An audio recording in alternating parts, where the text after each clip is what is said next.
want to introduce you guys to my team. I have Becca Rhodes, who's my chief of staff, and then Hi, I also everyone. Oh, sorry. Go ahead, Becca. I was just saying hello. Thank you so much for everyone coming out today. Definitely looking forward to coming up with some comprehensive, creative solutions, because definitely have been getting a lot of emails about this as well. And then we have Latasha Coleman, who is the director of the Prince George's County House Delegation. Hello. Thank you everyone for coming out. All right, so we're going to kick off this meeting. Just for the record, I want to introduce myself to everybody. I'm Delegate Nick Charles of Legislative District 25, Chairman of the Prince George's County House Delegation. I'm going to open up this meeting on August 23rd, 2022 at 7:05. This meeting is with MDOT District 3's office. This meeting will be a monthly meeting happening every fourth Tuesday of the month, so that we can, address the action items that's out there right now. This is only Natasha, make sure it's that their you mute council everyone. person. It's not ours. We have some back feet.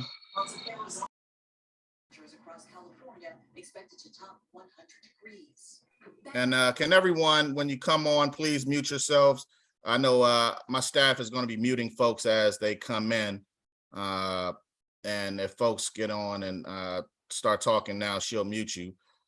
We want to make sure that when the communication starts, when we open it up to the public to start laying out their questions and their concerns, we're going to need everyone to hit the hand raising function.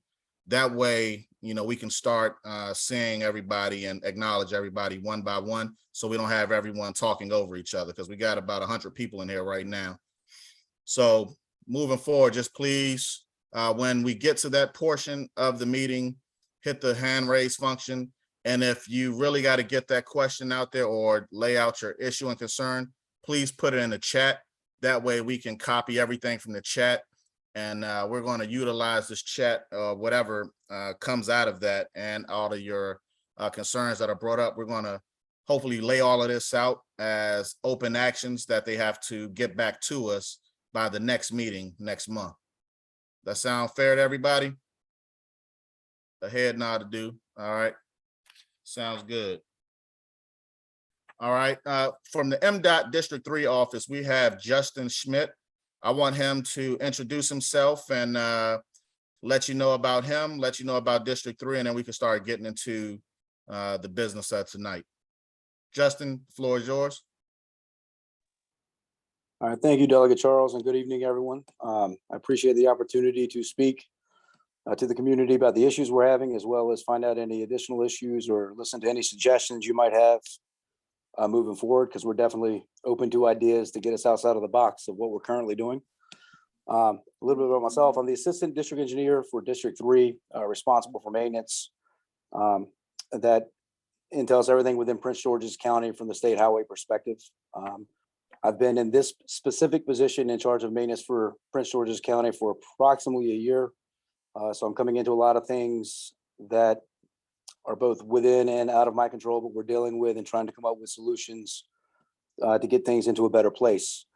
With that being said, a little bit about District 3. So District 3, well, first of all, in the state of Maryland, there are 7 districts. District 3 comprises of Prince George's and Montgomery County. Within that, for our maintenance department, we have 2 shops per county. For Prince George's County, that's the Laurel and the Upper Marlboro shop. The Upper Marlboro shop takes care of, if you visualize the county, kind of everything south of US 50. And then the Laurel shop takes care of everything, if you will, north of US 50. So the area that you guys live in would be the Upper Marlboro shop. They'd be responsible for all the maintenance in that area. Now with the shops, we use contractor forces plus state forces to handle, a myriad of state highway issues, including grass cutting, litter removal, installation of signs, dead animal removal. We patch the roadways, repair asphalt, concrete, or drainage structures, you name it. Pretty much any of the work that you see the state highway doing, other than building something new is done by our maintenance forces at the district level. With that being said, the Montgomery County shops, they have the Fairland and the Gaithersburg shop, respectively for those counties. And then each of our shops operates on its own allocated budget, as well as additional money that's put into the maintenance overall budget for the district that can be distributed as needed. And a lot of that is for our contracts. So I'm going to stop. Delegate Charles, you want me to keep going and going to the next, or the status of what we're currently going on with the grass cutting? Yeah. Let us, and you did a good job explaining about District 3 for everyone, because I know they'll probably be in here taking notes. Who is over the entire district? And then like give your chain of command details so folks know, if they have a problem and concern, who do they go to if they're unhappy with you? And then if they're unhappy with your boss, and then your boss's boss, please Sure. give that. So any concerns would immediately, so we have a customer care management system, and that is an online based system that you can submit service requests. And I'll send you a link to that, Delegate Charles, so if anybody needs it. That way they have that. That's the number one way to get in contact or communicate a concern with the State Highway Administration. That program it generates a service request, and then it's tracked through that program. And while that is definitely by no means perfect, things do get missed, communications get missed, and that's something that we're always working to improve. That generates a history of the incident, if you will. From there, you would contact the management of the individual shop, and for the purpose of this meeting, it would be the Upper Marlboro shop. They have their own set of management within the shop. The leader of that shop being Ernie Johnson, who's a resident maintenance engineer.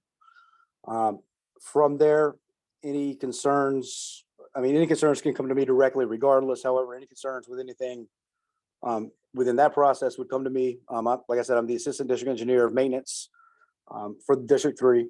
Above that would be our district engineer, Mr. Derek Gunn. I can provide you with his email address and his phone number if you would like. If anybody has an issue with anything I do, please feel free to reach out to him. Above that, it gets into kind of our executive leadership within MDOT SHA. That goes to a gentleman named Andre Futrell. And he is the chief operating officer, as well as the overall engineer for the maintenance and the operational side of SHA. And then above that will be the administrator, Mr. Tim Smith. All right, thanks. I appreciate that. And once you get an opportunity, get me all of that contact information, and then I'll have my office send that out to everybody in the chain so that they have accessibility to understand the proper people to go to, and also make sure that link is available. Yes, sir, will do.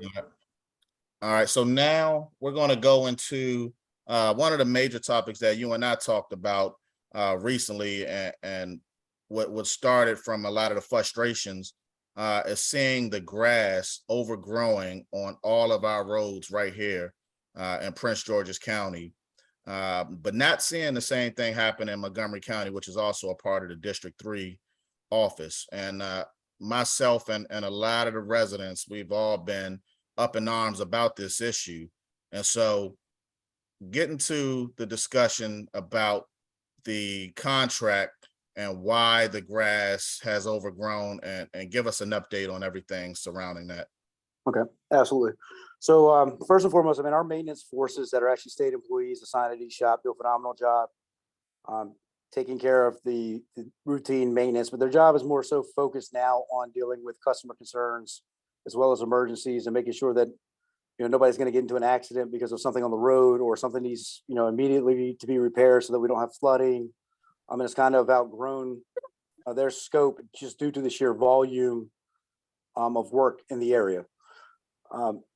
That is somewhat a unique experience to District 3 because we get so many more customer concerns brought in, and that's shared due to the population density and the amount of people that travel through the district on a daily basis. This is the busiest area in the state of Maryland, so that comes with that. Regarding the current mowing issues, so each shop utilizes contract forces to complete and conduct their mowing. The Marlboro shop has 4 large capacity contracts. And without getting too much into the state procurement rules and regulations, which I know you're familiar with, Delegate Charles, but I don't think everybody else might not be into the nuances of all of that. The large capacity contracts are, over the threshold to go to BPW. They're large money. They take care of all of the roads on the state, and they're, roughly $400,000 to $500,000 a piece for the contracts. Within the 4 that the Upper Marlboro shop utilizes, 2 are currently in default with the contractor not performing, and 2 are in default where the contractor was not considered responsible in their bidding for the contract.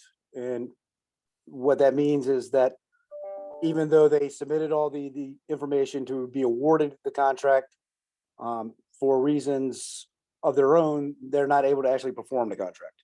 So right now, this area is specifically getting hit hard with the grass because we are literally out of contracts. I know you mentioned the Montgomery County border with Prince George's County. It's actually, unfortunately, a little bit better on the Laurel side. So once you get kind of north of 50, the grass is a little bit better because they've had their contract running while the Upper Marlboro has not. So realizing that we've had issues, one thing that we've done, we've actually put out, procurement allows us to put out small procurement contracts, and that's $50,000 or less. We've put out 3 of those for the Upper Marlboro shop to get us through the remainder of this year. And we've also brought in MES, which is Maryland Environmental Services, to get various roads done, hotspot roads done. And you guys have probably seen that mowing occurring recently. They've done work on 4, they've done work on 301, they've done work on 210, and they've done some work on Branch Avenue. So that's kind of holding us over where we're at right now, recognizing that it absolutely does not look good. It's absolutely not acceptable. No taxpayer in the state of Maryland should have the area that they reside in or travel through look the way it does, and we fully recognize that. We have done better, we can do better, and the plan is to do better moving forward. We're also looking into different ways of doing these contracts to where we're not tied into these individual contractors. Maybe there's a different way of approaching it, or maybe there's a different way of adding additional contracts to stagger them. So if one does default, we still have another contract in place. That's something that historically has not occurred within SHA. However, that's something that the team is now looking into. We have someone with their hand up. Hold on, Tasha, we're gonna hold for questions until we get through the rest of the agenda. Then because there's gonna be a lot of questions that's gonna come down the pipeline, and so let's just get through the agenda first, and then we'll tackle all the questions. All righty. All right. Delegate Charles, I work for Marlboro Shop. That's why I had my hands up. Juan Johnson. Okay. Okay. Justin, he's my boss, and what he's saying is right, but it have to be understood that Marlboro Shop, well, let's say Prince George's period, have the most lane miles that we have to deal with. Marlboro Shop have the most, let's say, rural areas where we have more grass in comparison to where Laurel is, because they have a lot of businesses, along with the Gaithersburg areas and stuff, right? So we have more lane miles. We're right by the district line. We have people coming back and forth from the district and other counties, dropping trash, and nothing is being done from the police, and along with the constituents just riding through this, throwing trash out there. As far as the grass, what Justin was saying was true. Our contractors are not there anymore, but even though when we did have the contractors, we had, as employees, had to go follow up behind the contractors because of the fact of like Justin said, they overbidded or underbidded their job description in the bidding process. So that means everything fell back on us. We're understaffed. I've been for 18 going on 19 years, and this is the worst situation I ever had since I've been here. When I started here, we had like 30 more employees in each shop comparison to what we have now, okay? And we're trying to bring people in, but we can't bring them in with the pay scale that we have, okay? And that where we go to, me as a union president, go to legislation with every year stating that we need more employees and we need something to bring them in with, which would be a little bit more money. Okay. So these are the things that we're going through. As far as the people from the outside coming in to the PG County area, going through PG County, dropping trash and everything. Okay. As far as the contractors not really doing their job, and then the state employees have to come behind them. The reason why we are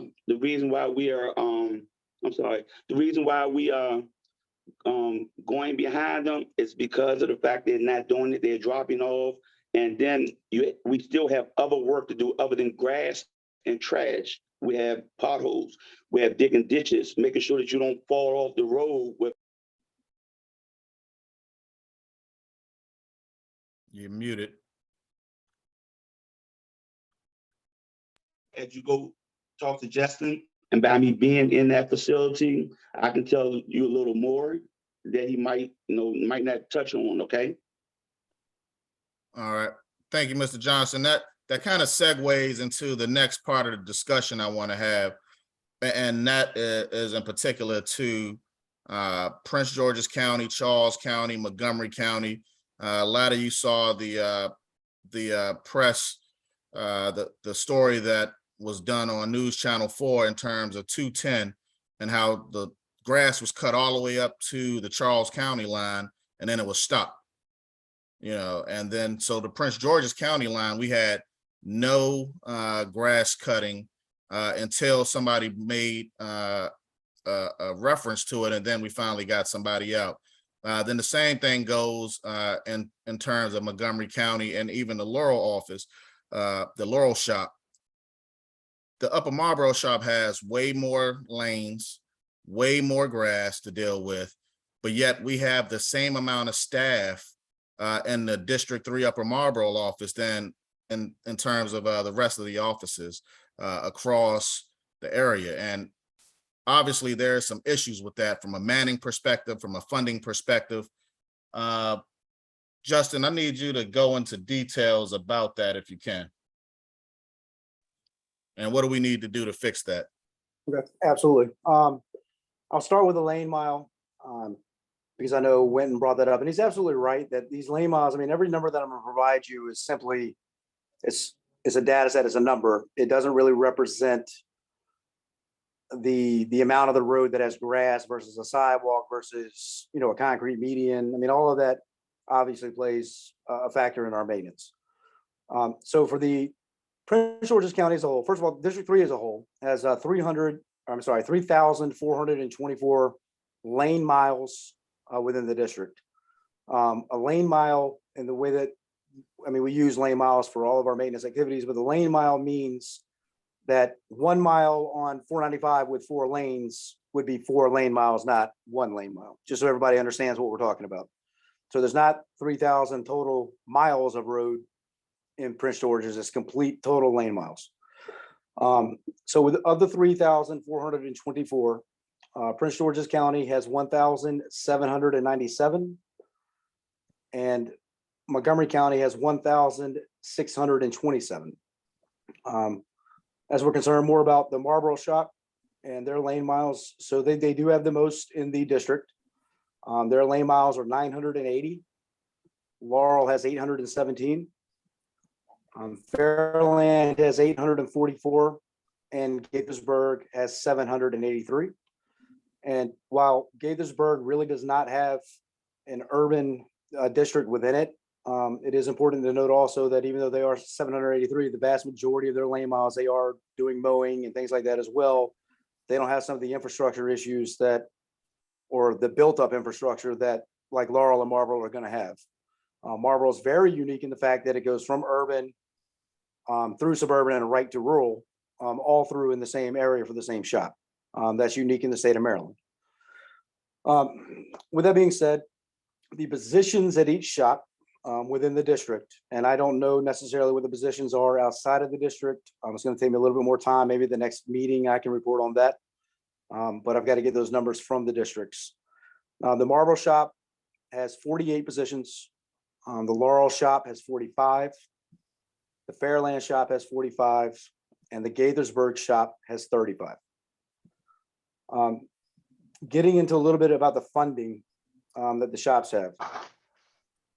So District 3 as a whole, and that's Montgomery and Prince George's County both, has an annual budget of $45,899,956. That is actually 16% of the entire statewide budget for operations in the districts. Of that, for strictly operating routine maintenance, not including winter maintenance, the Marlboro shop is allocated $5.5 million annually. The Laurel shop is $5.7 million annually. And the two combined Montgomery County shops are at $11.3 million annually. Can you give me a breakdown of individual for those Montgomery County shops? Give me one sec. So routine budget for the individual Montgomery County shops, Gaithersburg is 5.4. Fairland is 5.8. And I can send those actual 100% numbers to you, Delegate Charles, instead of just saying 5.8, if you need exact numbers. Okay. So Upper So- Marlboro 5.5, Laurel's 5.7, Fairland's 5.8, and Gaithersburg is 5.4. Okay. So, I'm hearing this for the first time, and I appreciate you giving us these numbers, Justin, because it shows that we are literally at a deficit for this district, that we do not have, we should definitely not have the same amount. We've got 980 miles in comparison to Gaithersburg having 783 miles, and they have just a few less people than us, and they're getting literally $100,000 less than our district. And we make up the largest portion of District 3. So in terms of the development of this budget, who within your District 3 shop is creating this budget, creating this manning distribution, and saying that this is the proper way to go? Because that's the person that we need to have the conversation with to change and get a better understanding as to why they're moving in this operation, because obviously the work isn't going to be able to continuously get done the way it's supposed to in our district if we're moving at the same rate of money and people as the rest of the district offices within District 3. So who's the person that's pulling this together? So the budget itself gets put out statewide, and it's our Office of Maintenance that does that. It comes into all the districts, and the manipulation of that can be done internally with our district. If, for example, Fairland shop is going to be under by 300,000, we can move that 300,000 to one of the other shops and kind of play with it internally. That's there so that when all of our contracts are running on par, this is what we aim to spend, obviously. With 4 contracts not running like they should in Prince George's County, I mean, you're looking at almost probably $60,000 or $70,000 a month through the summer that unfortunately the Upper Marlboro shop is unable to spend because we need the contract forces to do that. The allocation of personnel in the shops, to be completely frank with you, I'm gonna have to get who's responsible for that back to you, because it's always been set that way. It's never really changed. We do have a vacancy rate of approximately 13 to 14% right now. That's not really helping anything. But the problem is that when we don't fill what they call, each position has a PIN number assigned to it. And when we can't fill that vacancy in X amount of time, they actually take that PIN and reallocate it. So I'll use Mr. Johnson as an example. If Mr. Johnson decides to retire and we go to fill his position and can't get it filled, and I have to get you the exact amount of time on that, let's just say within 6 months, instead of us actually completely permanently losing that PIN number, they would reassign it to another part of SHA or part of TSO or MDOT so that they make sure that they can fill that with a different position so that they don't lose the actual PIN itself. We have, for various reasons, some internal, some external, had issues filling vacancies. it would be a perfect world to say that the people just aren't applying and they're not interested in working. That's not necessarily the case, because there's definitely some internal things that we need to do to make that better. But that's not necessarily right now having an effect on what you're seeing with the grass. I mean, it would absolutely help. However, that's not where we're currently at. So I don't want to make an excuse out of something that's not really an excuse, honestly. Yeah, my biggest concern right now, looking at the fact that we're 980 miles, lane miles in Upper Marlboro, Gaithersburg being 783, Montgomery County, other office being 844. Us almost sharing the same amount of employees. That's ridiculous. And so we have to really address this. And that's something, I'm gonna work with my colleagues during the interim to figure out what we need to do from our side to address this coming session. Because to give you one more number to help, and I don't mean to interrupt you, I'm sorry. I thought you were just pausing for a second, but just to throw that out there, Charles County has 562 total lane miles. So for comparison. And like I said, I will definitely get you the org chart for them to see how many employees they have, because it'd be a little premature for me to tell you that they had 45 employees when I don't actually know. So let me get that exact number for you for comparison. okay. But lane miles, I mean, they're almost, 60% probably of our, or closer to 50% of our lane miles. Right. And I can share this with you as well, so that you can see what every single county actually does have. That would probably help you as well. Okay. All right. So obviously we've all heard some of these issues. It's not something that I'm happy with, and I know a lot of folks aren't happy with hearing the things that we've just heard together. So that's something that we have to address, Justin. This Yes, is sir. something that we have to address. But moving forward, that's why I think this meeting is so important. We're gonna once we get to the open portion for the community, everybody lay out the problem so we can track these issues and then make sure that you guys are doing what you're supposed to do to close out these actions with all of the complaints that's coming. Because I know my office received complaints, and I know a lot of the members of our delegation have heard complaints from other constituents as well. So one of the things that you and I talked about, Justin, and some of the folks on here know, I put a bill in this past session to force MDOT to give us a schedule, because none of us knows right now when any of this grass is going to be cut. They say it's on a 6-week rotation, but you never know what's going to happen. My house looks on the back of Pennsylvania Avenue, and I could tell you, I don't see my grass get cut every 6 weeks out there. So sometimes when the rain comes, they say they can't come back and let you know.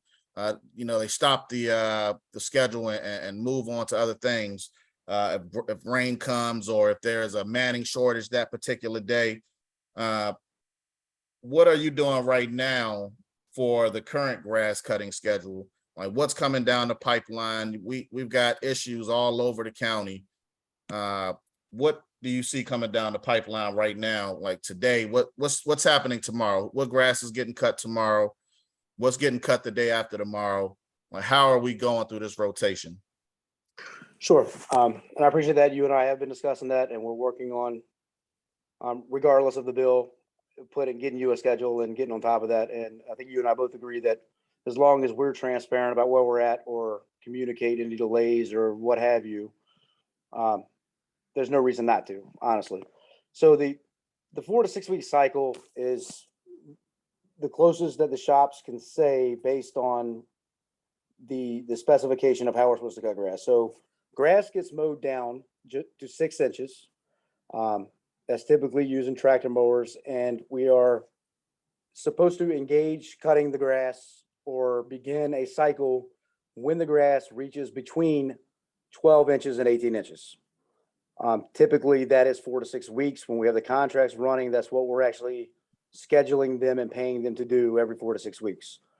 The current grass cutting schedule. So we did mow 301 last week. We actually started 210, and then we started 210 on the afternoon. They finished 301. The next day, the 210, the media story came out, and we've been cutting 210 up until this past weekend. 210 main line is done. We do have to go back and do the many service roads that are on 210. Pennsylvania Avenue and Branch Avenue are both having work done on them, as well as 202 and 214.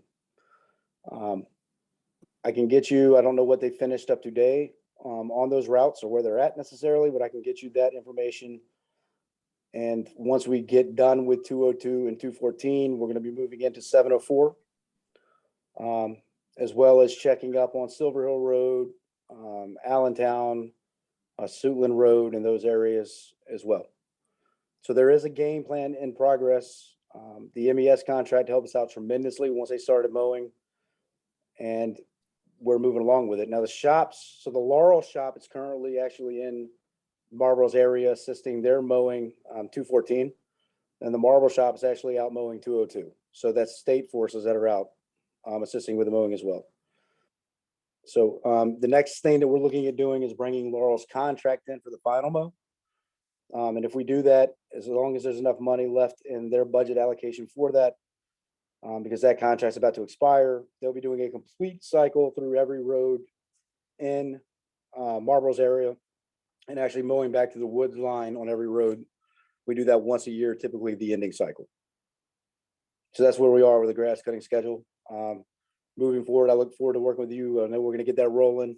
This was kind of the first thing that you wanted to do, and I applaud you for that, having the town halls, because I think it's important to be transparent. And if we can answer questions, and at least everybody, even though they might not agree with it, actually understands what's going on, I think that helps tremendously. Combining that with the grass cutting schedule will help tremendously as well, especially for your staff when they're getting 1,000 emails a day. So that's where we're at. All right. So when specifically do you think we'll have the schedule so that we can put this out for the community to be able to see what's happening per each schedule? I intend For on each getting you, road, I'm sorry. okay. As soon as I thought it was going to be this week. I know we talked last week about it. As soon as I can get the 3 shop contracts for Marlboro shop, once we get the notice to proceed with those, I can lock in a schedule for you. We've ran into a couple of hiccups with them with the procurement process that we're currently waiting on approval. We had to do bid justifications for 2 of the contracts. That's what's holding it up. Until then, we're kind of piecemealing using MES and our shop forces to do the roads as we've gotten complaints or concerns on them. So hopefully within the next week, we can lock in a schedule. Of course, pending that those 3 contracts coming from Marlboro. All right, we're gonna move on to the litter issue. One of the things, I live over here in Forestville, and one of the things I see all the time as I pull up on Pennsylvania Avenue is trash and debris and crap all in the medians and all by the lights. We're constantly seeing the trash, and I know it's just not happening over here. My father lives in Clinton, and he put the complaint out to me, and I sent you that message that he sent me about what's happening over there on Route 5, overgrown grass and trash all at the lights. What are we doing in terms of doing it? My mom lives in Upper Marlboro, and she's running into those problems right off of 4, going into Upper Marlboro. So what are we doing to address the trash issues? How often is the trash pickup taking place? And it's not just happening over in these areas, it's all over the entire county. And I'm not hearing many complaints from my Montgomery County counterparts. So it seems like it's a Prince George's County issue. And yet we have the same shop. So can you go into detail on that? So the litter issue has been a major issue for Prince George's. It is an issue in Montgomery. We currently use litter contractor crews. We have a 5-person and a 2-person crew at each shop that goes out and picks up litter every single day. We use shop forces, we use inmates, and we also use Adopt the Highway or the Adopt the Highway program. I can tell you, we're working with the county, we're working with University of Maryland, We're working with a couple other states to develop different ideas of how to address the litter issue that's currently going on within Prince George's County specifically. And that ties in enforcement, that ties in education, that ties in additional or different ways of thinking about how to pick it up. What I can tell you is that the Laurel and the Marlboro shop each independently pick up approximately 300 to 450,000 pounds of trash every month. As you can imagine, 450,000 pounds of trash monthly, but yet you ride the roads and it doesn't look like we picked up a single piece. We have a major issue with the litter and with the dumping in the county. We've had a major problem with commercial dumping, abandoned vehicle dumping, tires has been a major concern for us. And the issue is that once we get some of these tires, I mean, you're picking up 500 to 700 tires at a time. It's just resource driven, and unfortunately, there's no efficient or effective way to pick up trash other than an individual walking from point A to point B and literally hand picking up every piece of trash. That's kind of what we're trying to look into of how to alleviate that by looking at different equipment and things of such nature to make that a little bit more efficient. Therefore, it shows better once we're done. We're also doing street sweeping. I know it does not look like we are, but we do have a street sweeper that goes through. They do TMDL routes. So real quick, Justin, yes, where sir. was the last, so you said you're doing street sweeping. Where was the last place street sweeping took place? 495. On 495? Yep. I can pull Are you guys responsible for the lights on 495 also? which street lighting. Yeah, street lighting on 495, because there's lights all out on 495, and I've gotten complaints about that too. Yep. We the Marlboro shop is not responsible for that. No, we have inspectors with contracts that are working on that. We have those issues in both Montgomery and PG County, primarily due to what they're calling material shortages of getting the material needed to repair the lights. We have a new contractor that's actually doing both counties on separate contracts, lighting maintenance, and they are 100% responsible. They're out every day trying to repair some of the lights. A lot of the issue with that is that it's just aging infrastructure. The lights have been up so long, the wires are eating through. We've had a lot of issues, primarily on the Laurel side and then Montgomery County, of wires being stolen. I know that's in the news a couple of times, but that as well as guardrail, because we do have a lot of guardrail damage we're trying to get fixed as well, are all things that inspectors through the district office handle with contracts through the district office. Okay. Yeah, we have to address, it's so many issues, from 495 to our state roads, to the grass, to trash everywhere. You know, these are some serious problems, as you are aware, Justin, and I'm hoping that you guys are honored being with us every single month to address these things. And I was going to open it up to talk about the projects coming down the pipeline, but it's, as you've already heard, it's already so many other issues. So I want to give the community some time to start raising their hands and bringing up the issues and concerns that they've seen. And one of the things my staff is going to do, we're going to capture where the issues are. So mention the state road where the problem is, and then what the issue is, and then we'll keep a running roll of all of the particular issues. And then by the next meeting, we're hoping to have an answer. And if we don't have answers on those things, then we'll be working to figure out repercussions that we can have from the state if we don't get any response. So we're going to open this up to the public to start raising their hands. Tasha, I'm going to let you start calling folks by the hands that you've seen raised. But the first one I did see was F2L. Why, I don't know what that is, but. Yes. It's F2LYRMNYKKN. Sir.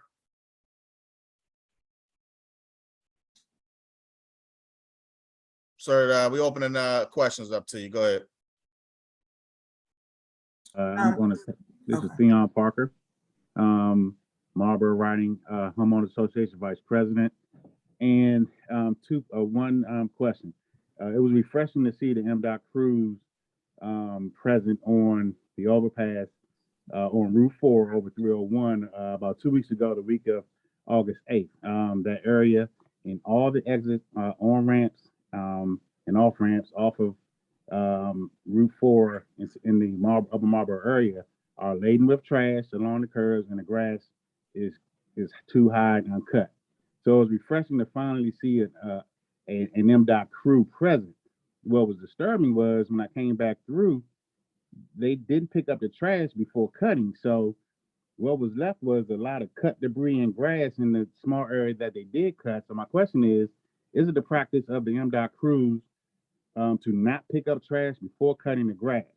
And then secondly, before I, turn my mic off, have you considered a public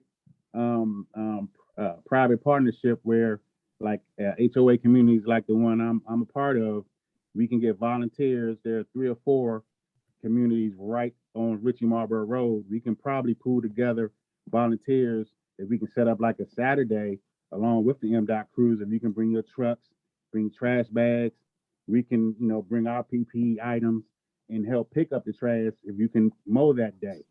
Just throwing out ideas as a resolution, not just giving complaints, because I understand you have staffing issues, but we can't continue to have our roadways and our communities look like this.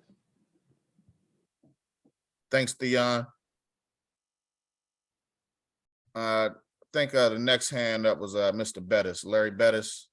Well, thank you for having this meeting here this evening. I think this is something that's affecting Prince George's County in a germane way that we need to address. So I want to thank you for having this meeting. I also want to thank Justin and for being a part of this. And we've been working with MDOT in our community for 2 years now on these issues, and they're quite troublesome to see. One of the things that I'm thinking that we could do, or I would ask Justin to do with his crews, is to have them pick up those bags. We do litter pickups to help out quite frequently. We do it at least 2 to 3 times a year, and we have people in the community actually picking up bags. And in the old days, we would leave them by the road and they would be picked up. Now they're not picked up. So I'm just going to reach out to Justin and just ask if he can get word to his crews that when they see these bags placed on the side of the road, please pick them up. Sometimes they set out there for 2 and 3 months after we've had people pick up trash. The other thing too that I want the delegate to look at, and perhaps Prince George's County needs to look at this too, is the enforcement piece. We talked about the litter. I can tell you for a fact, for those that I've checked with the Prince George's Police Department, they have not written any tickets for litter. So that's one of the things that we can look at in the foreseeable future, an enforcement piece, because perhaps people getting ticketed or fined. We got these beautiful signs out, but basically $1,500 signs, if no one's ever been issued a ticket, they're meaningless. And then the third thing, I'm going to talk about that staffing. I can tell you for years, we've seen this deterioration of staffing or people leaving now, and it seems to be pretty rampant. But there also seems to be, in my investigation, is that sometime back about 2 or 3 years ago, MDOT made a concerted effort to outsource versus continuing hiring and filling positions. So my question is, sometimes it's just government work. There's no money in it for private contractors, and that's why you have a lot of difficulty getting it. So is there considered a thought that sometimes you just can't outsource this, and that you've got to reestablish some effort to staffing and making this a full-time position to cover this county, because it's not working right now, even with the private contractors. I mean, you got 100 people on this call, and there were probably that many more wanting to get in, because it's really not working these last 2 or 3 years. So again, the enforcement piece, the picking up of the bags that are being collected, some of the concerns. And I look forward, working with MDOT as we have been for 2 years, or in this meeting. If this is going to be a monthly meeting, we can use this venue here to perhaps address some of these issues. So thank you. Yeah, I agree with you, Mr. Bettis. As far as these contracts go, I'm not sure. I know these companies aren't bringing on 200 additional bodies to cut the grass. So the amount of dollars being spent on these contracts, there's probably room to hire more people to be within the shops. So I agree with you, because obviously it's not working the way it is right now. So we're going to go to the next person. Pope. Okay. Thank you. So that was just a really great point that was brought up, and it goes to my question for Justin. The figures that you rambled off to us, in which Delegate Charles was able to identify that Prince George's County is in a deficit, did those figures include FTEs? Yeah, that was the 45 people, Amity. So Gotcha. the Upper Marlboro office had 48. The Laurel office has 45. One Montgomery County office has 45, and the other one in Montgomery County, Gaithersburg office, has 35 FTEs. But the millions of dollars, does that include the FTEs and the contractors? Like these contracts that are procured? Yeah, what he said, he had 5.5 million in Upper Marlboro, 5.7 in Laurel, which Laurel has less miles, but are getting more money than the Upper Marlboro office. Don't understand why that's happening. Montgomery County is getting 5.8, and they have 844 lane miles, while Upper Marlboro has 980. So why are they getting more money than Upper Marlboro? And then the Gaithersburg office is getting 5.4 with 783 miles and just shy of 10 less bodies in the office. Right. So, and so I think to Mr. Bettis's point, I apologize if I've mispronounced your name, Larry, but to his point, I guess those figures aren't going to hundreds of FTEs.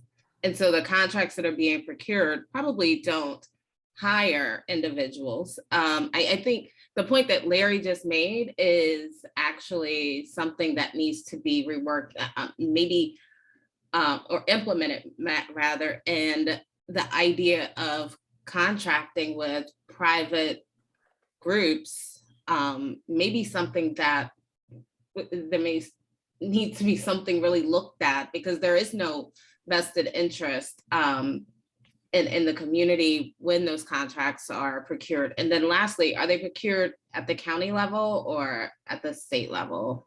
And I had that question for Justin. When you say county or state, they're procured through the statewide procurement process, which gets placed on e-Maryland Marketplace for any company can bid on any contract that's placed on there. But they're specifically advertised for the Marlboro shop. And even to break that down further, the Marlboro shop with the 4 contracts that they do use for mowing has specific routes that are attached to each contract, if you will.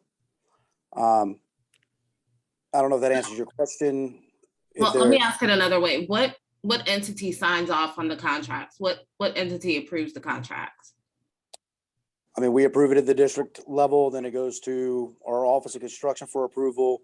Majority of these contracts, because of the dollar amount, get approved by BPW, Board of Public Works, and then come back for advertisement. and for those who don't know, the Board of Public Works is the governor, the comptroller, and the state treasurer. Thank you. So it goes all the way up to the top.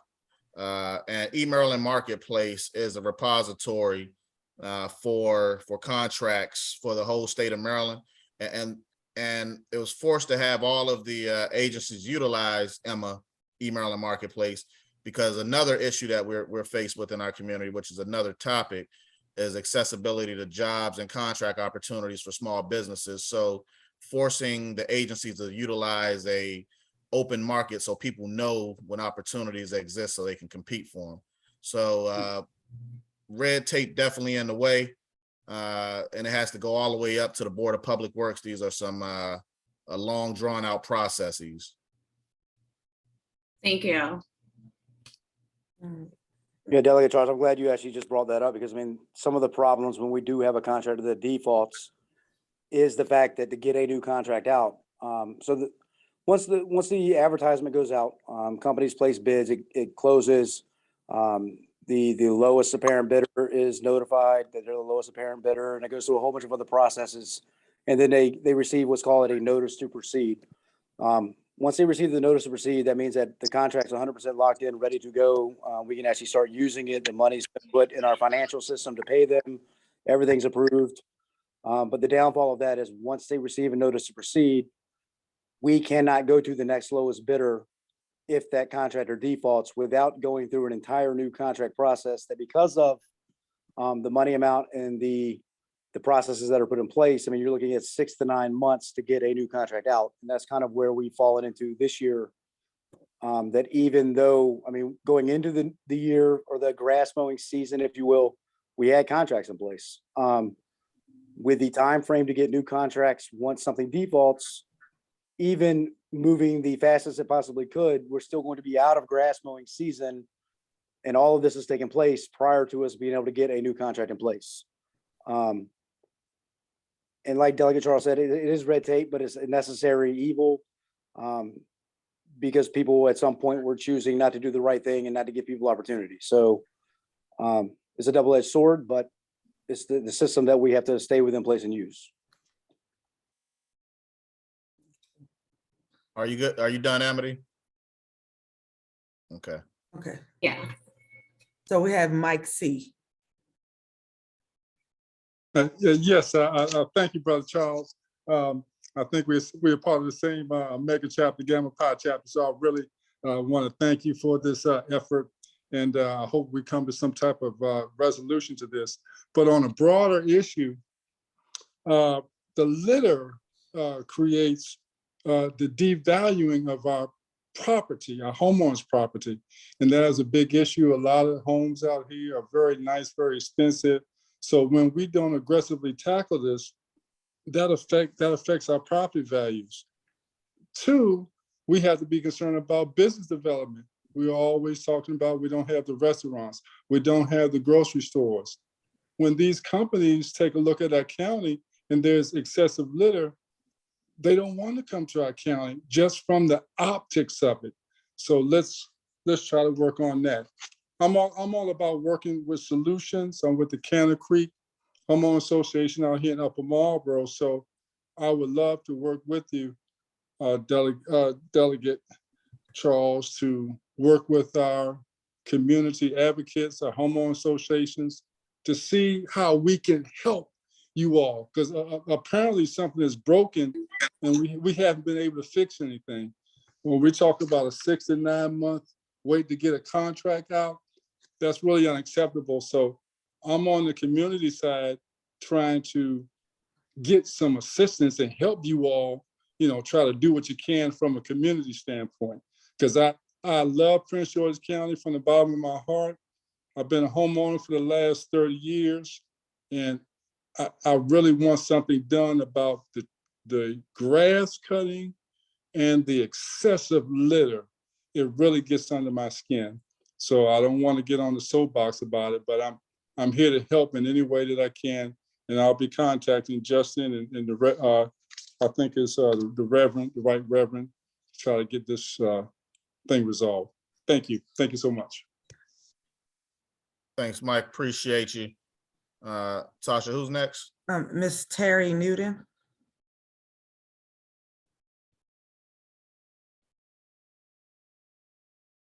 She's still muted. Ms. Terry, you still muted. Okay, can you hear me now? Yes. Okay, First of all, I want to thank you for having the meeting, and everything I've heard here, I agree with, and especially the part about accepting the personal responsibility and the concerns over the contracting process. I live in an area where 214, the grass is not cut and it's litter, and folks from my association get out periodically, try to clean up and inquire about the grass cutting. And Colleton Station has taken an active part in trying to do that, even as senior citizens. So I agree with the education part about litter, what it does to the mind, what it does to devaluing yourself as well as your community. And my hats off to the public workers who do an excellent job, and especially as we migrate over to green jobs and being creative on how we can calm the climate crises, being responsible in terms of maintenance, because we do a lot to maintain our properties, will be something that's important. And there are a lot of younger people who will be transitioning to green jobs, and this is an important part. And an environment that's litter-free not only makes you more appealable to businesses, but it calms you. So I think this is a great opportunity. I'm going to encourage all my community members to review this record, to work with you to the extent we can, and to propose solutions, because we physically and spiritually want to help. And this is a problem that is shared by everyone, and the solution has to come from the heart and the soul of the people. And I think everyone here tonight, I'm very inspired by what I've heard and seen, and I look forward to working with you in whatever capacity I can. Thank you, and God bless.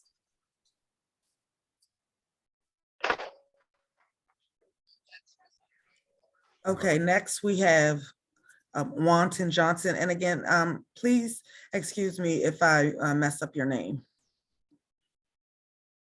Yes, you messed it up. It's Winton Johnson. I'm sorry. Okay, I apologize. Like I was saying, I work for SHA and I'm out of the Marlboro shop, so I can answer a lot of your questions.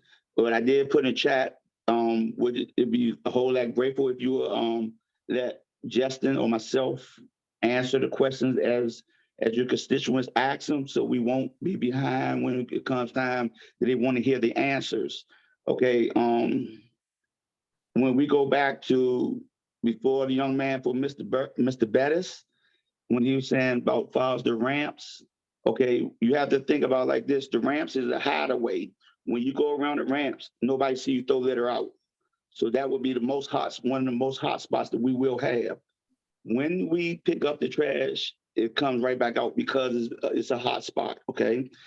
Then when the young man was saying about the high grass and cutting the grass, when it gets so high, we have to cut it and then come back and pick the trash up because it's so high we can't see the trash that we're picking up, okay? Then it was another one, young man or young lady that said something about that their homeowners help on certain areas. I live on 214. I don't want my property value to go down, okay? And I work for SHA. Yes, I do bicker, bitch, palmer words, and do whatever it is to try to get it taken care of, but I still have to wait for the cycle. Nothing can be done because I work for SHA, but we do be trying to get it done. And when it comes to far as the litter pickup and people saying that they help us and come out onto the road, onto our main highways, we used to have adopted highway. We still have some. They passed a new law whereas though if the speed limit is 50 or 55 or over, just to tell you, he can back me on this one, 50, 55 over, we cannot adopt that highway. We can't give no one that highway to adopt because of the fact of the speed, and you have to have a crash continuator behind you. Now, when it comes time to like the ones who have been helping us, you have to notify our shop so someone will come and pick it up, because it might be in the beginning of the cycle that we can't get to it at that time. But if you call the shop, we will send someone out to get it. Okay, so that's what I forgot. It might be Mr. Better. Someone said that they come and they put it in a pile. If you contact the shop, someone will come and pick it up. Now, I know that some places they will pick it up and they drop it where they at. If you say that it's we did from Church, let's say I'm just going to throw Church Road to White House Road on 214. we will send someone out there, if not that day, the following day to pick it up, because we can't be at every place at that time frame. That's why I say, if you want to call the shop and say we picked up litter and we left the bags on certain roads, we would definitely come out and get them, okay? So I'm just giving you a heads up like that. And I do wish that you all, Delegate Charles, let us answer the questions afterwards so that they will get their answers, because I don't want no one leave here and say that I didn't get my questions answered. And then they flood Justin phones and our shop phones, and Justin will be the only one to be able to answer it other than Ernie. And he's not in this meeting this evening. And when it comes, someone said something about the fines. I sat in the Senate when Senator Benson, I've been working beside her. I am a union president, and I fight for what's going on, and I fight for getting more bodies, pens and everything so that we can get more people out there. But I sat in when she's been trying to put in different types of bills so we can get it passed, so that we can start finding people or trying to find a way to find people, because that's the main issue, how to find a way to find people for throwing trash out. Okay, so it's a lot of things that we're doing behind the scenes that you don't know. So I'm speaking on behalf of SHA and the union of what we've been doing. I met with MDOT last week with MDOT saying about this staffing shortage, because as the union, we have opportunity to speak with them every year as far as our staffing. We've been working on trying to get more pens so we can get more bodies out so that we can clear the roads. So that's in process. Like I said, it's things behind the scene that you all know I want to bring out to you all. As the union asked me, Council 3, we're the biggest union in the state of Maryland. We have been working with MDOT as far as trying to get more pens so that we can get more people out there. So don't think that we're not doing anything, right? But we're doing a whole lot in front of you and behind you. And Justin has been trying to do as much as possible as far as trying to send other people down to help us. Because like he did say, and I said, we had the most rural and lane miles, we have the most grass and the most litter. Law won't have as much litter as us because of the fact that they have a lot of city in comparison to what Upper Marlboro will have. So like I said, people come from Charles County, different counties coming through throwing trash out. So what we need to do is work with the delegate as far as and senators that I know that we need to start trying to find a way to find people or some type of way that their constituents would stop throwing trash out. And that will help us a whole lot. Thank you. Thank you, Winton. And I agree. I'll give you the opportunity, you or Justin, to answer the question. So chime in.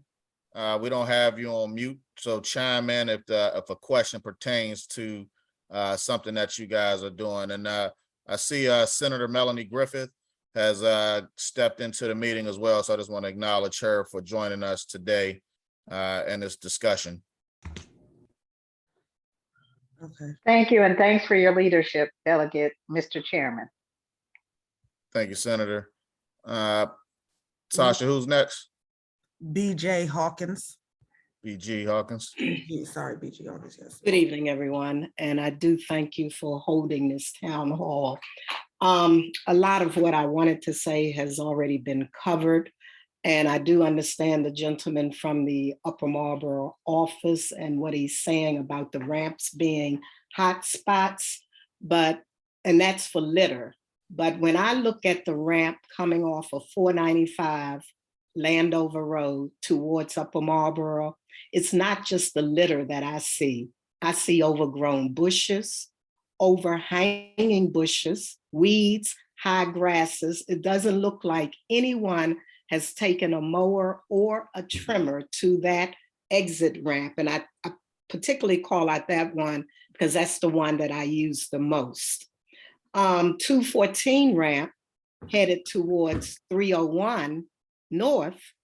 the past month, it's just been covered with litter. It's almost like it was a flood that came through there, and it just gathered all this litter and trash and debris from all over, and it's just been left there.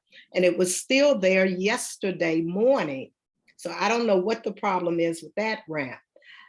Question to Justin, and I do want to say that I did speak to Justin earlier today, because I am one of those residents. I will call District 3 office. I will call the county executive office. I will email them, because I am thoroughly embarrassed by what I see with the roads in Prince George's County. I have relatives that live in these other counties, Howard County and Arundel, and it's embarrassing to invite them to my home, because I know the route that they have to take. They're going to come across all of this, and they're always talking about how poor our roads are. And I don't mean just the grass and the litter, that's bad enough, but I mean just the road conditions. The pavement on our roads is terrible. I talked to Justin today about Route 202 coming out of Largo headed to Upper Marlboro. They did some construction project. I don't know if it was state or who, putting in new pipes. They tore up the road. People were complaining about their cars getting damaged and whatever. And now the road is repaired, but I'm not sure, is that a final repair or is that just a temporary repair? Because they're going to come through and do a full new pavement, because that road is a mess. It's jacked up. I hate to say it, but it's jacked up. And there's no way that they need to leave our roads in Prince George's County looking like that. It would not be left that way in Montgomery County, Anne Arundel County, Howard County, or Charles County.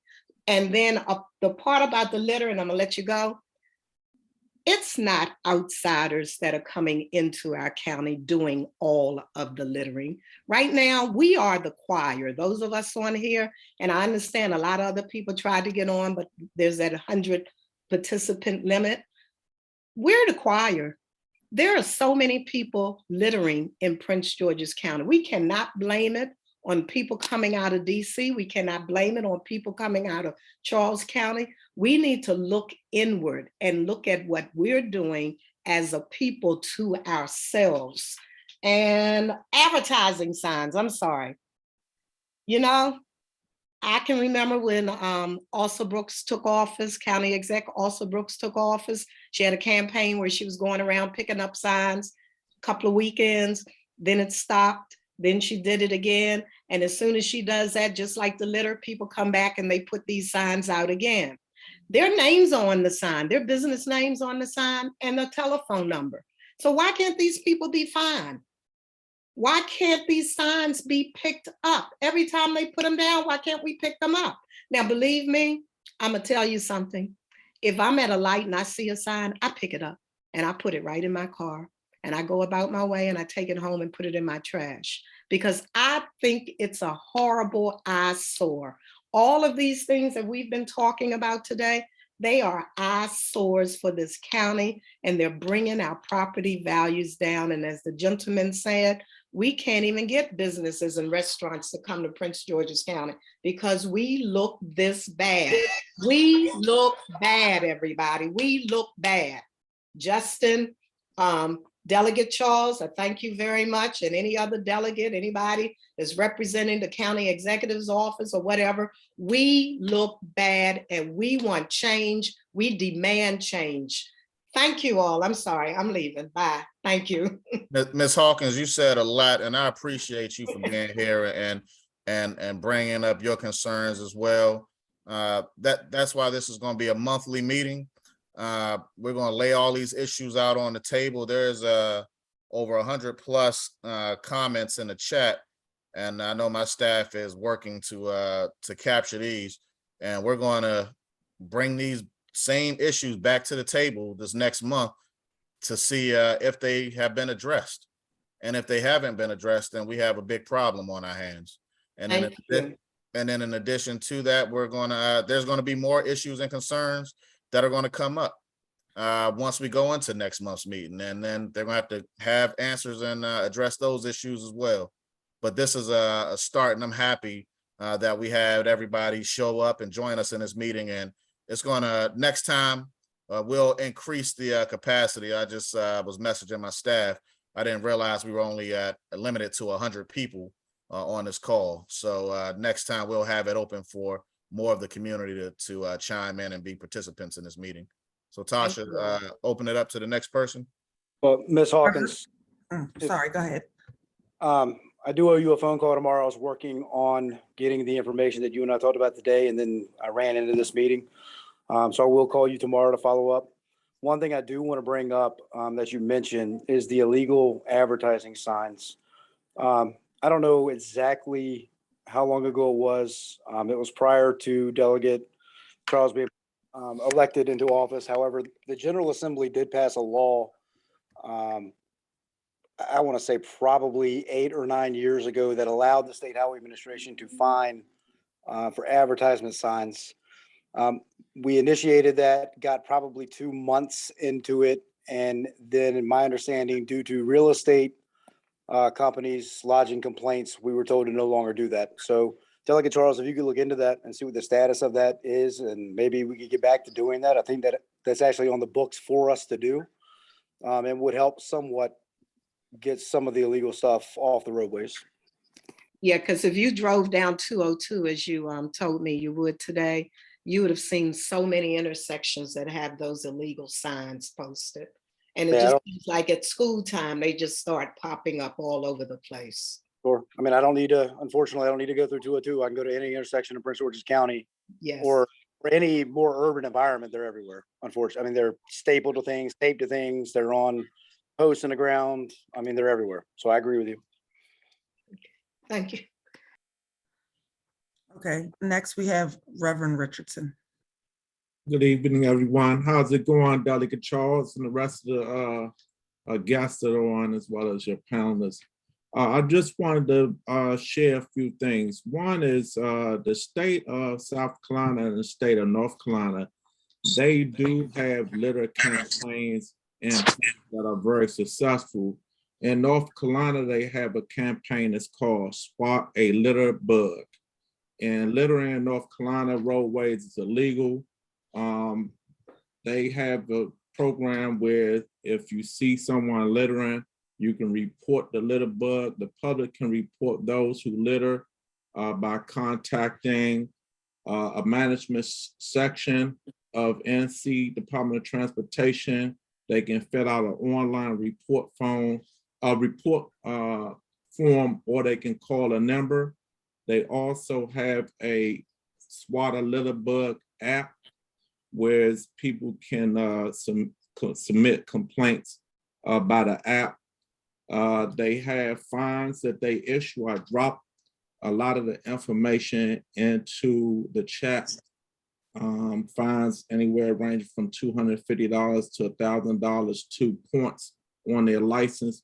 This is something that I proposed, I believe it was last year when we went out of town on vacation and travel and saw how clean the roads in North Carolina, the North Carolina state roads, the South Carolina state roads were compared to here in Maryland. The other thing that I suggested in the past was that we need to have a littering campaign where education and enforcement was enacted along with signs on the road. Each time I've requested signs on the road saying no littering along with fines, I was informed that the state highway will not put signs on the road unless it's only got to do with instruction, with a construction or whatever. However, I've seen signs other than construction. And so we have to really work together to solve this problem. And whatever is needed, we got to just make it happen. And legislation need to be enacted. There need to be aggressive campaigns with litter. We can use our schools. As you know, I teach TV production and mass media. There can be public service announcements, competitions. it could be art contest around littering and how to stop littering, but the fines will be necessary. And it has to happen. And we all have to work together with our law enforcement partners. They have the the VMS signs. So really everybody has to come together, pull them VMS signs out, put them on the roadways, talking about litter, how to report it, that it's illegal. And we just have to be aggressive about how we're doing this. Reverend Richardson, you know, I appreciate everything that you've done, and I'm looking forward to seeing you at our community engagement event on this coming Saturday. But for some of y'all that don't know, Reverend Richardson used to work for Senator Curry, and he was responsible for the Pennsylvania Avenue walkway. He worked with Senator Curry on making that happen, and he helped act as a community liaison. So I'm always appreciative for all of the work that he's done. Appreciate you, Rev. Thank you. We'll go off to the next person. We have iPhone 2. Hi, good afternoon. I appreciate the forum that you all have. Now, this is a little bit, this is pertaining to litter, but it's pertaining to the litter in the neighborhood. So in my neighborhood, in the Clinton area, I'm wondering, are the trash trucks, are they contractors? Because when the trash trucks come through, they don't pick up all of the trash cans. They come through once a week on Friday, but they hit and miss certain homes. And I've watched this steadily for the last 3 weeks. And I called my neighbor and I said, well, is there any particular reason why your trash isn't being picked up? But I have neighbors to my left, neighbors to my right. 3 mattresses have been sitting on the lawn for at least 4 months. And I'm wondering, when is someone going to come through and pick up these mattresses? I've called in myself and they said that someone is supposed to pick up bulk trash on Friday, the same time they pick up the regular trash, but that's not happening. So I know we're talking about the highways and the main streets, but the neighborhoods look horrible. And I'm speaking of my neighborhood in particular. I go out and I cut down signs and take them off the pole and take them off the stop signs every time they put them up. And I have my little clipper where I go when I pick up the trash up and down my street, because when a trash man comes through, he leaves half of the trash on the community street and they don't pick it up. So what's being done about that? I don't know if you all are aware of it. Can I answer that? This is Winton. First of all, the county does that. That's for the county. Okay, we're on state roads. All state roads is the road that have name and a number, like Central Avenue 214. What you're speaking of is inside of the highway, and we don't deal with that. That's a county issue. You have to contact county at 311. Okay. Well, that's who I've contacted. That's why I brought it to this forum, and nothing is being done. Well, that's the county. So a lot of times when you go 311, the first thing they do is send it to my shop in Marlboro, because I have been in the office answering phones.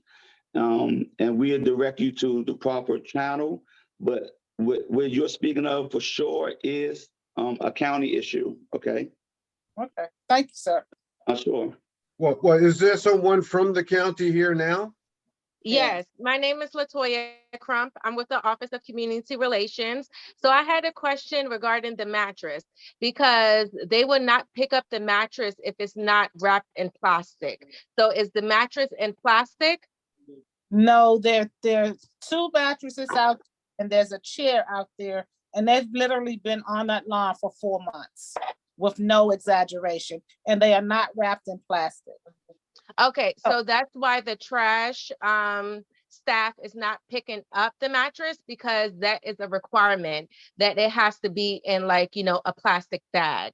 If you can put the address or better yet, do you have the service request ticket number? If you can put it in the chat box, I can, follow up with you. And I'll put my name in the chat box and my contact information as well. Okay, I do not have that, so I cannot put that in the chat.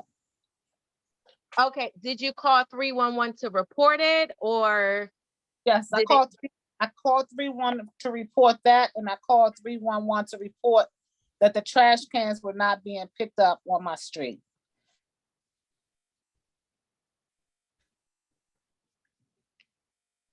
I'm sorry, and they did not give you a service request ticket number? They gave me the number, but I don't have it. That's what I'm saying. Okay, no problem. I'm gonna go ahead and put my contact information. If you can just shoot me an email with your service request number, I would be more than happy to follow up with you, okay? Okay, thank you. You're welcome. Okay, next we have Keith. Yes, I want to thank you, first of all, Delegate Charles, for taking on this task and having this meeting.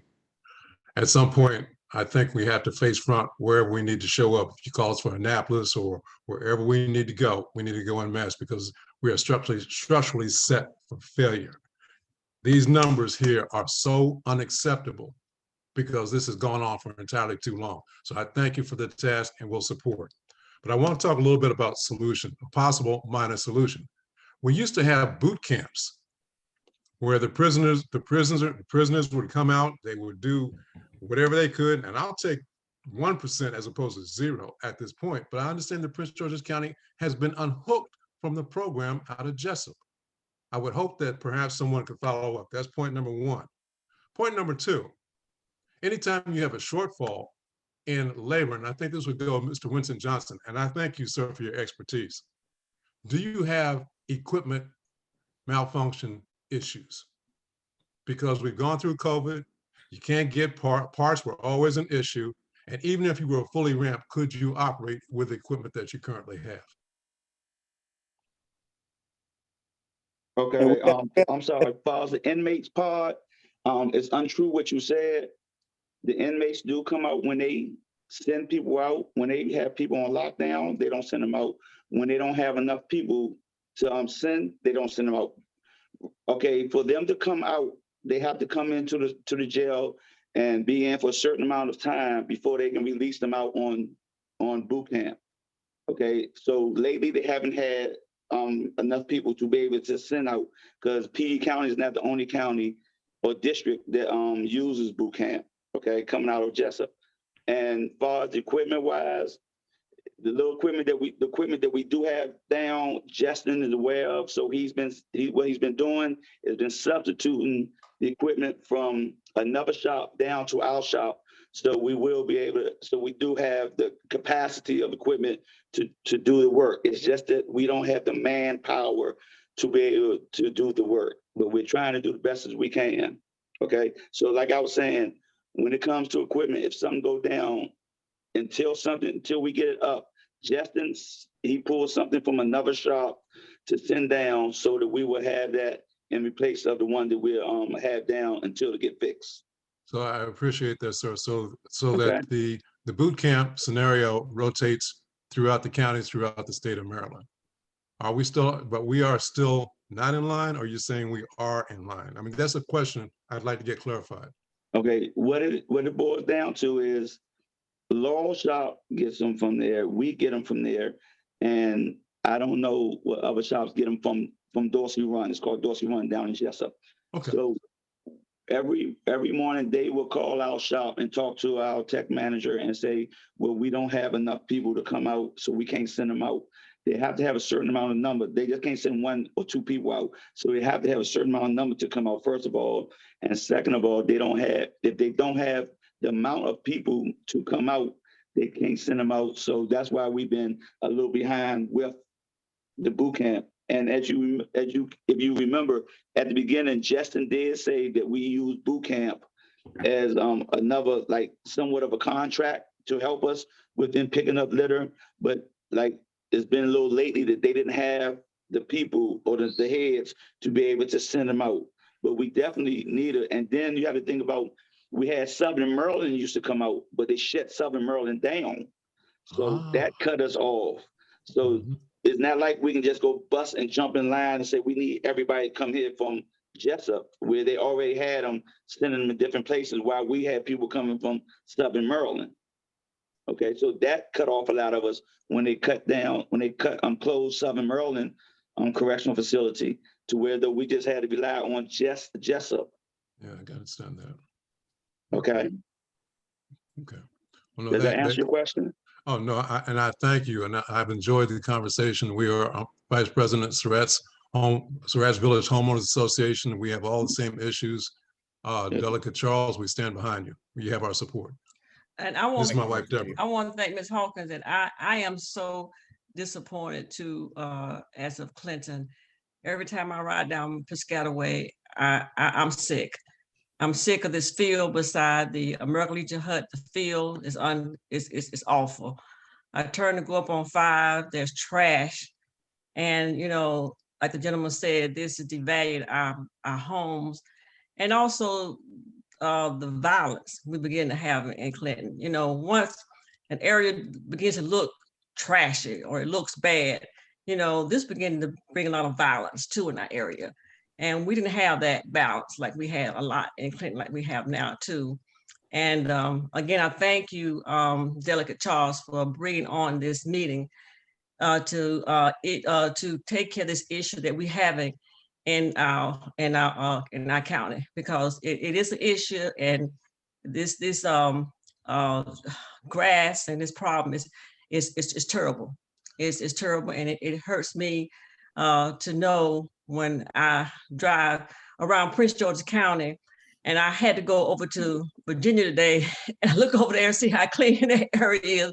And I come back home, it really breaks my heart when you know, my husband and I retired. You know, I wanted to retire to live and have a nice home to come to, but going down Piscataway it breaks my heart. It actually breaks my heart to see how terrible Prince George's County looks now. Now, will we have a problem during the winter with the trucks to clean the streets, like we have a problem now with the roads? Are we gonna have problem bringing out trucks to clear streets as well? So for the snow plowing, no, ma'am. Yes. No, those contracts are already actually being sent out.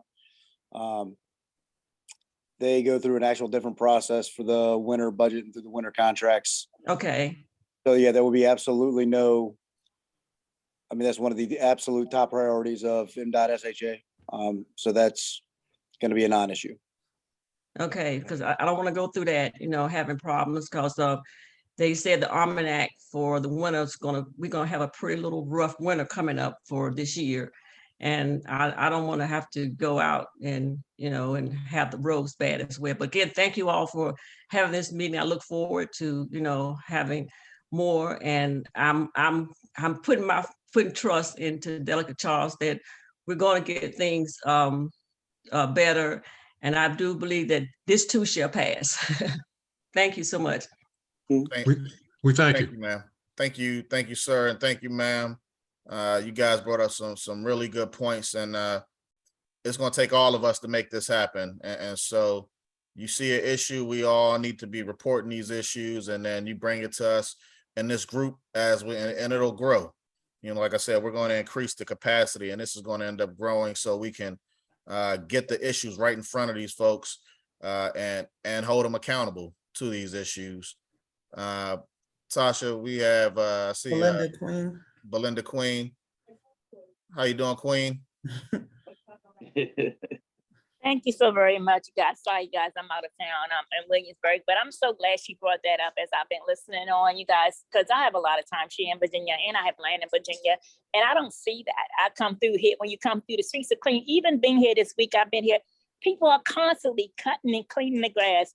Me and my grandbaby has been out to so many places down here in Williamsburg, and I see the work being done.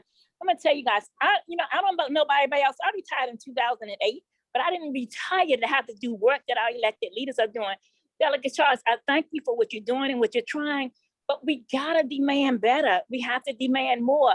I mean, I'm constantly taking pictures, constantly reporting. We should not have to do people's jobs. We should not have to do that. That is not what most of us retired to do. We retired to enjoy our life, to enjoy our grandkids, to enjoy the next generation.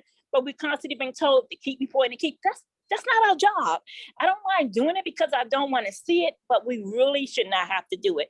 So I thank you for this first step, but we gotta demand better. We gotta do more. We gotta take care of our county, because the same thing we see, other people see. And I'm gonna say this real quick. I was driving on Walker Mill Road the other day. A car from Virginia just threw out a bunch of lottery tickets. You know why? Because there's trash all on Walker Mill Road. So they don't care about our area, and we don't care about our area. We have to clean up. Even going down, if you go to FedEx Field, as soon as people get ready to turn in right there on the Hill Road, going the other way, going up there on Morgan Boulevard, it's a bunch of trash. I can imagine when they had that game there the other day, high grass and people coming from out of town, they're like, what in the world? It makes us look bad. We got to do better, you guys. And together we will do better. So thank you so very much again for this meeting. Thank you, Queen. You know, we appreciate you. You've been a staunch advocate in the community for years. And so I definitely appreciate your words, and it's going to take all of us to make this thing happen. But I don't see any other questions up here. I'm going to turn to my Chief of Staff, Becca. I know she has been capturing notes, and I want to kind of run down the roadways that we've addressed during this call with these issues and let them know. We'll have it on record right here that we've addressed these things, and I want to get some answers to them by the next meeting. So Becca, I'm gonna open it up to you to let us know which roadways you heard problems on, and hope to get some answers from MDOT District 3 by the next meeting. Absolutely. I have the list. It's been a running list this entire meeting, so you can imagine that there's just a lot, and there may be some things that are repeated. But we definitely have the access road going into Route 4 that needs to be addressed. The 202 pavement leaving Largo, we have that as needing to be redone. All of the advertising signs and all of the intersections, the exit ramp for 214 with the amount of trash and overgrowth of the bushes. You see just all of the exit and on ramps in Upper Marlboro. I have the Route 4 overpass over Route 301 in Upper Marlboro. And then Pennsylvania Avenue, as well as the Pennsylvania Service Road off of Route 4. The abandoned home with overgrown bush in the Armstrong Village community. Walker Mill Road. And then 3 additional roads in Clinton, Maryland. And that's just what I'm seeing going down this list, pulling out the ones, but once I can go through the notes and make them more organized, we'll definitely have a more streamlined list to go off of. Okay, and so one of the things that we're going to do, thank you, Becca, for capturing what we have right now. Once we capture all of the roadways, what I want to do is make sure that we get this pushed out to the entire group that's actually showing up, everybody that we have emails for, and then also get this to Justin and his team so that they have this running log, and then we'll address these actions once we come back next month. And I'll be posting this on my social media and the delegation social media and different pages so that it'll be out there in the social world and on top of that via emails, because that's what we have as means of communication at this point. So we're going to do that. And I definitely just took down everything that everyone sent in the comments. So we have all of those as well. Yeah, I got a comment.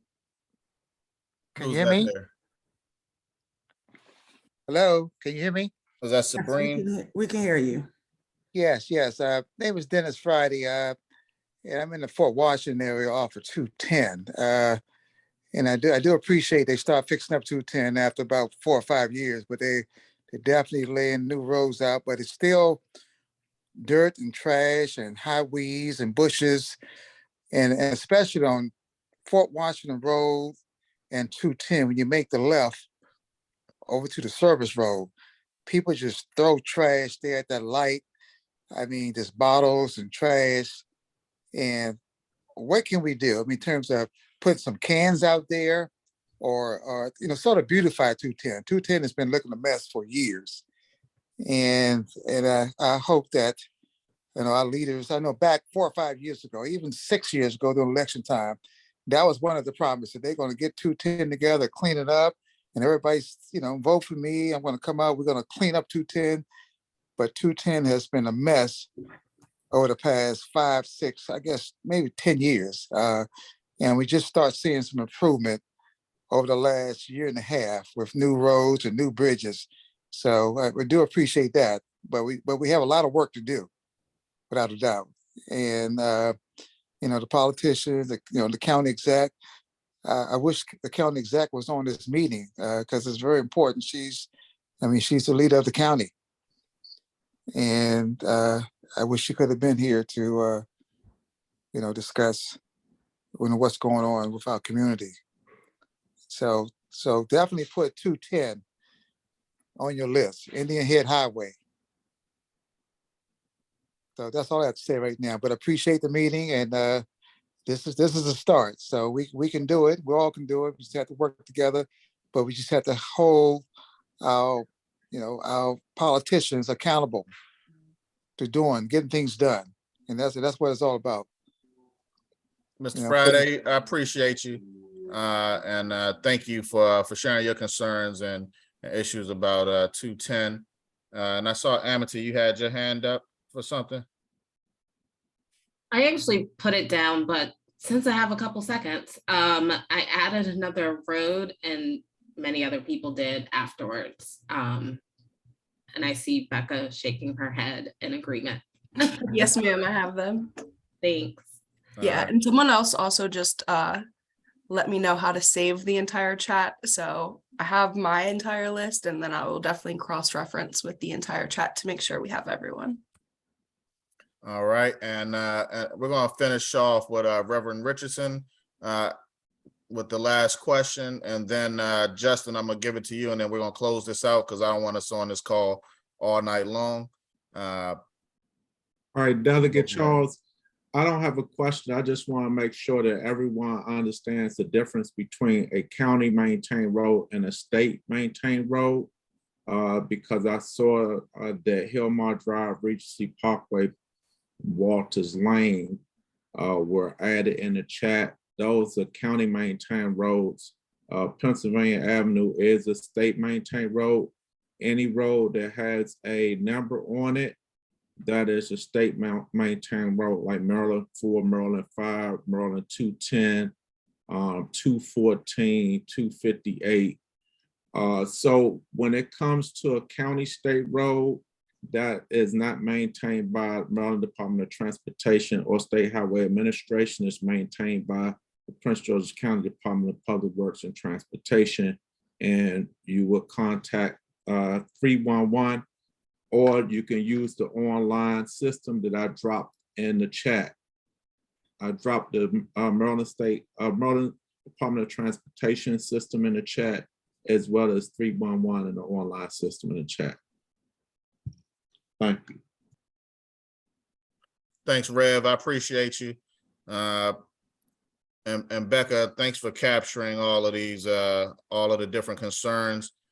And once we have all of the concerns laid out from this particular meeting, Justin, I know you said within the next week or so you'll have a schedule on the grass cutting. I'm hoping that you take a look at all of the issues and concerns and rack and stack the schedule based off of the concerns that's coming in, because it's a lot of concerns and issues that's come forward in this particular meeting. Justin? Yeah. Okay. Yes, sir. Absolutely. I was just actually reading through all the chats, and I'm glad that we can save all the messages, because I've been trying to screenshot them as I scroll through. The good news is a lot of them I can provide relatively rapid answers for. So I don't know. I mean, I'm guessing just address those answers at the next meeting, make sure I go through all the questions, or I can reach out to people individually if that information is available as well. Well, it's more not necessarily answering questions, but just these are issues and concerns that people are seeing right now. we're looking more for not an answer, but actual action to be done on each particular issue. So if it's, let's say, the on-ramps had trash all over it, by the next meeting, you have an answer saying that we've collected such and such amount of pounds of trash on this off-ramp. Here are pictures from the off-ramp, from what it looked like before, what it looks like now. We've already done that, and it looks like this now, but we'll be back out there again. Understood. Yeah, I was referencing, I understand all that. I was just referencing the specific, there's a lot of actual questions in there, but we'll get to all of that and I will address all of that either way. And I'll report next meeting on the progress we've made or provide a status of what we're doing. I thank you for putting this together because I think it's very vital that we hear from the community that we're actually serving. I think it's very important to lock in. We're working with a lot of community associations. I know a member from RACS was on. I mean, we work with them hand in hand. But I mean, I want to end on this, that everybody on this call, everybody that lives in Prince George's County or across the state, regardless, deserves better than the service that we've been providing. And I understand that. We're working as hard as we can on righting some of the wrongs. A lot of them have been years in the making, and we're trying to go with a different vision. We have new leadership across the district, including myself, the new district engineer, Derek Gunn. We do recognize that there are issues. We do recognize that there are problems that have been going on for years, like some of the ramps that people were discussing where trees are overgrown. I mean, that didn't happen this year. That has been, I think, an overall lack of vision and direction for a very long time, and we're trying to fix all of that, as well as address the things that are being brought up. So I applaud you for bringing this together. Everybody, I think, needs to know that Delegate Charles is very passionate about this and is staying on top of it. So you guys did a good job electing him. And, once again, he's from the community, and I appreciate it because hopefully we can make good progress. I'm encouraged by a lot of the comments in the chats and a lot of the comments on here about working together and partnering. And I mean, everybody cares about this community. Everybody has a vested interest and skin in the game in this community. And that's one of the things that I like the most about this community is the passion that the people that live here have for where they live.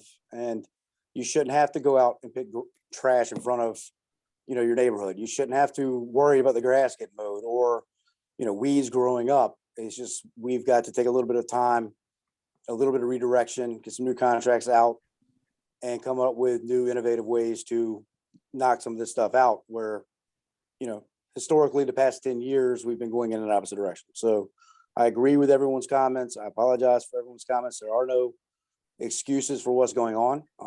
It is going on and we accept responsibility for that. And this is a step in the direction to make it better. So I thank you for that, Delegate Charles.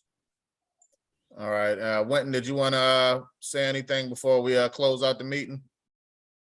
No, basically he said everything. I want to thank you all for what y'all doing. And I will be in legislation hearings this when they go back in and these items be on the floor, because like I said, I live off of 214 and it's my area too. And my property, I do not want to go down because where I'm at, my property is going up because we got the new hospital and all. So, but it's the truth. So we are out there truthfully doing as much and possibly as we can. And like Justin said, we have new administrations, but it's not really administration. It's the point of we don't have the man to be able to put out there because of the fact that, like I said, we're at least 20 from the time that I've been here, we're at least 20, 25 people short comparison to what our fleet used to be. So that's what we're trying to do as much as possible as we can. Like Justin was saying, without the help from other shops he's been sending us, if we do one road and jump on another road, by the time we get back to that road, it look like a jungle, it look like a landfill. So we're still trying to do as much as possible. And I hope that you all just work with us. And like that, Charles said, we do take pictures before and after because we have to send them to Justin, which is our bigger boss, so that he would know that's being done because he's the one that have to deal with the delegates and the senators, and the county council people who's calling in to him, so he would be able to send to them. So we're trying to do the best we can. I just hope you all work with us and bear with us. Thank you for all. All right, thank you, Winton. And I'd like to thank everybody. We've been on here about 2 hours now, and I'd like to thank y'all for taking the time to be a part of this meeting and voice your concerns. I know not everybody said everything or put out any issues, but I know this is something that's near and dear to your heart because you wouldn't be in this meeting if you didn't care. So I'd like to thank you all. This meeting is going to be saved. It's going to be distributed, and it's going to be shared on social media as well, and distributed via email. Share it with all your folks. Share it with all your folks, and make sure folks know about the next meeting. We're going to be doing this every fourth Tuesday of the month at 7 o'clock. Every fourth Tuesday at 7. Share that with your folks. Let people know that this is a serious issue, and we need more people to address these concerns so that we can get some answers. And we'll have some answers hopefully come this next meeting from Justin. And I'd like to thank him, and I'd like to thank Winton for which I have been able to answer questions. And I saw some recommendations that came in about bringing in law enforcement in the county exec as well. And I'll reach out to the chief, and I'll reach out to the county exec's office. But they did send their community engagement folks, so from the county exec's office. So they had some representation here, but I get your concerns. We'll try to get as many people in this as possible, and other members of the delegation. I saw a couple of members that logged in from our delegation, and so I'd like to thank them for being here. But as our Prince George's County House delegation, we are coming together and moving as a team across the county. And it's going to take this team to make sure that we hold folks accountable and do what we need to do to make sure we have the initial resources to get things done. Because obviously in this conversation today, you've all heard it and seen it yourselves, that we are shortchanged in comparison to everybody else in District 3. And that's one thing that we have to take into consideration and get fixed. And so that's the start that we have to work with. And then we're going to go with knocking out these action items that we've seen today and heard today. And we'll go from there. So thank you all. I hope y'all have a good night. And we'll see you next month, the fourth Tuesday of the month. And yes, it will be opened up to more than 100 folks. Good night, everybody. Good night. Good night. Good night. Thank you. Thank you. Good Thank night. you. Tasha, don't close out the meeting Good yet. night. Thank you. Good night. Good night. Put a forewarning of more than 100 people.